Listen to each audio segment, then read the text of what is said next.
নমস্কার বন্ধুরা, বাংলা বন্ধু সজল চ্যানেলে আবারও সবাইকে স্বাগত। আজকে আমরা বিগত সালের এসএসসির প্রশ্ন থেকে কিছু ব্যাকরণের প্রশ্ন উত্তর আলোচনা করব। 2016-র আগে যে পরীক্ষাগুলো হয়েছিল এসএসসির, সেখানে এসএকিউ প্রশ্ন থাকতো, সেরকমই কিছু প্রশ্ন নিয়ে আজকে আমরা আলোচনা করব। চলুন তাহলে শুরু করা যাক। প্রথম প্রশ্ন, স্বরসঙ্গতিতে কি ধরনের ধ্বনি পরিবর্তন ঘটে? উদাহরণ সহ বুঝিয়ে দাও। স্বরসঙ্গতিতে ধ্বনির রূপান্তর হয়, স্বরধ্বনির রূপান্তর ঘটে। যেমন দেশি থেকে দেশি। আমরা দেখতে পাচ্ছি দয়ে একার তালবস্যই হস্যই কার ছিল, হয়ে গেছে দয়ে হস্যই তালবস্যই হস্যই। অর্থাৎ পরবর্তী স্বর পূর্ববর্তী স্বরকে পরিবর্তন করেছে। পরবর্তী স্বর যদি পূর্ববর্তী স্বরকে পরিবর্তন করে, তখন তাকে আমরা বলি পরাগত স্বরসঙ্গতি। এটি হলো পরাগত স্বরসঙ্গতির উদাহরণ। আরেকটি উদাহরণ, যেমন পূজা থেকে পুজো। এখানে আমরা দেখতে পাচ্ছি দীর্ঘকার আকারটাকে পরিবর্তন করেছে, দিয়ে ওকারে পরিণত করেছে। তাহলে এখানে পূর্ববর্তী স্বরের জন্য পরবর্তী স্বরটা পরিবর্তন ঘটছে, তাই এটিকে আমরা বলছি প্রগত স্বরসঙ্গতি। তাহলে আমরা দেখতে পাচ্ছি স্বরসঙ্গতিতে ধ্বনির পরিবর্তন বা ধ্বনির রূপান্তর ঘটে। দ্বিতীয় প্রশ্ন, তদ্ভব শব্দ ও অর্ধ তৎসম শব্দের মিল ও অমিল লেখো। তাহলে আমরা জানি তদ্ভব শব্দ এবং অর্ধ তৎসম শব্দ উভয়ই কিন্তু সংস্কৃত ভাষা থেকে আগত, অর্থাৎ এরা মৌলিক শব্দ। যে সমস্ত শব্দ সংস্কৃত ভাষা থেকে পরিবর্তন বা অপরিবর্তনের মাধ্যমে বাংলা ভাষায় প্রবেশ করেছে, তাদের আমরা বলি মৌলিক শব্দ। তাহলে উভয়ের মিল হবে, উভয় হচ্ছে সংস্কৃত ভাষা থেকে আগত। অমিল কি? অমিল হলো তদ্ভব শব্দ সংস্কৃত ভাষা থেকে বাংলা ভাষায় প্রবেশের পূর্বে একটি স্তর পেরিয়ে আসে, সেটি হলো প্রাকৃত স্তর। তারপর বাংলা ভাষায় পরিবর্তনের মাধ্যমে বাংলা ভাষায় প্রবেশ করে। যেমন আমরা বলতে পারি ভক্ত থেকে ভত্ত থেকে ভাত, ভক্ত সংস্কৃত, ভত্ত প্রাকৃত, তারপরে ভাত বাংলা।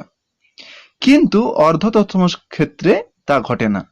অর্ধ তৎসম শব্দ কোন স্তর না পেরিয়ে বাংলা ভাষায় প্রবেশ করার পর কি হয়? বিকৃত রূপে উচ্চারিত হয়। যেমন আমরা বলছি প্রণাম থেকে পেন নাম, যেমন কৃষ্ণ থেকে কেষ্ট, যেমন বিষ্ণু থেকে বিষ্টু। তাহলে তদ্ভব আর অর্ধ তৎসম শব্দের মিল ও অমিল। এরপরে আমরা দেখব 3 নম্বর প্রশ্ন, সবার মুখে কুলুপ আটা। এখানে কুলুপ শব্দটিতে কোন ধ্বনি পরিবর্তন ঘটেছে তা লিখতে বলা হয়েছে। কুলুপ শব্দটি এসেছে আরবি কুফল শব্দ থেকে, কয় হস্যু ফয় হসন্ত লয় হসন্ত। তাহলে আমরা দেখতে পাচ্ছি ছিল ফ আর ল, সেটা কি হয়ে গেছে? নিজেদের স্থানটা পরিবর্তন করেছে। লটা আগে চলে এসছে, ফয়ের জায়গায় প বসেছে, অর্থাৎ কি হয়েছে? এখানে ধ্বনির স্থানান্তর ঘটেছে। তাহলে কুফল থেকে কুলুপ, এটি হলো ধ্বনির স্থানান্তর। 4 নম্বর প্রশ্ন, ওসব সেকেলে জিনিস কি সহজে মেলে? অর্থগত কোন বাক্য এবং এই বাক্যটিকে অন্য বাক্যে রূপান্তর করুন। শেষে একটা জিজ্ঞাসা চিহ্ন রয়েছে এবং আমাদেরকে জিজ্ঞেস করা হচ্ছে যে সেকেলে জিনিস কি সহজে মেলে। তাহলে যেহেতু জিজ্ঞেস করা হচ্ছে, প্রশ্ন করা হচ্ছে, তাই এটি অর্থগত দিক থেকে প্রশ্নবোধক বাক্য। এরপরে এই বাক্যটাকে যখন আমরা অন্য বাক্যে রূপান্তর করব, বিশেষত নির্দেশক বাক্যে রূপান্তর করব, তখন উত্তর হবে ওসব জিনিস সহজে মেলে না। আমরা এটাকে নির্দেশক নগর্থক বাক্যে পরিণত করেছি। তাহলে এই বাক্যটি হলো প্রশ্নবোধক বাক্য, এর রূপান্তর হলো ওসব জিনিস সহজে মেলে না। 5 নম্বর প্রশ্ন, পাত্র শব্দের মূল অর্থ কি ছিল? বিয়ের পাত্র বললে পাত্র শব্দের ক্ষেত্রে কোন ধরনের অর্থ পরিবর্তন ঘটে? তাহলে পাত্র শব্দের মূল অর্থ ছিল আধার, পানের আধার হতে পারে, ভোজনের আধার হতে পারে। এরপরে বিয়ের পাত্র মানে বর অর্থে যখন হচ্ছে পাত্র শব্দটির অর্থ, তখন কি হচ্ছে? শব্দার্থের রূপান্তর ঘটেছে। আগে ছিল আধার, এখন হচ্ছে বিবাহের পাত্র বা বিবাহের বর। তাহলে আমরা দেখতে পাচ্ছি অর্থটা পুরোপুরি বদলে যাচ্ছে, আর অর্থ যদি পুরোপুরি বদলে যায় তখন তাকে আমরা বলি শব্দার্থের রূপান্তর বা সংশ্লেষ। 6 নম্বর প্রশ্ন, অর্থের সংক্রম বিষয়টি উদাহরণ সহ বুঝিয়ে দিন। অর্থের সংক্রম বা অর্থের রূপান্তর বা অর্থের সংশ্লেষ। কোন শব্দের অর্থ যখন পূর্বের অর্থ থেকে পুরোপুরি বদলে যায়, দিয়ে করে একটা নতুন অর্থ পরিগ্রহ করে, তখন তাকে আমরা বলি শব্দার্থের রূপান্তর বা সংশ্লেষ। যেমন সন্দেশ শব্দটি, সন্দেশ শব্দটির পূর্বে অর্থ ছিল বার্তা বা খবর, কিন্তু বর্তমানে সন্দেশ শব্দটি মিষ্টান্ন অর্থে প্রযুক্ত হয়। যেমন গবাক্ষ শব্দটি, গবাক্ষ এর পূর্ব অর্থ ছিল গরুর চোখ, কিন্তু এখন গবাক্ষ কথার অর্থ হচ্ছে জানালা।